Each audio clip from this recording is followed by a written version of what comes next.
De meeste Friezen met schuldproblemen wijnen in Ljouwert. Dat gebleken uit cijfers van kredietregistratiebureau BKR. In Ljouwert heeft meer dan 10% van de huishoudens een betalingsheft te staan op een hypotheekaflossing. Op Skiel en Vlieland zit tussen de 6 en de 8% van de huishoudens in de problemen. Een 21-jarige inwoner van de Westereen heeft van de morgen een voorwaardelijke celstraf kregen, omdat er Vliedendier het monument van Marianne Vaatstraf vernield hier. Naast een voorwaardelijke celstraf van 6 weken kreeg de man een alcoholverbod voor de komende 2 jaar. De Westereender is van doel om excuses om te bieden van Sint-Dier. De omzet van fietsenfabrikant Axel Groep op het Heerenveen is in 2012 omheen gegaan. De omzet die in vergelijking met het jaar daarvoor maar 23% omheen, naar dik 172 miljoen euro.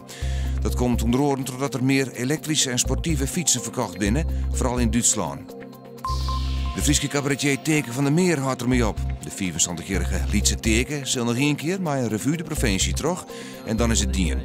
Zijn terugbraak kwam ze wat 30 jaar lang, maar de LP Friesland plat. Teken van der Meer heeft zijn carrière 10 cd's en 2 dvd's uitgebracht.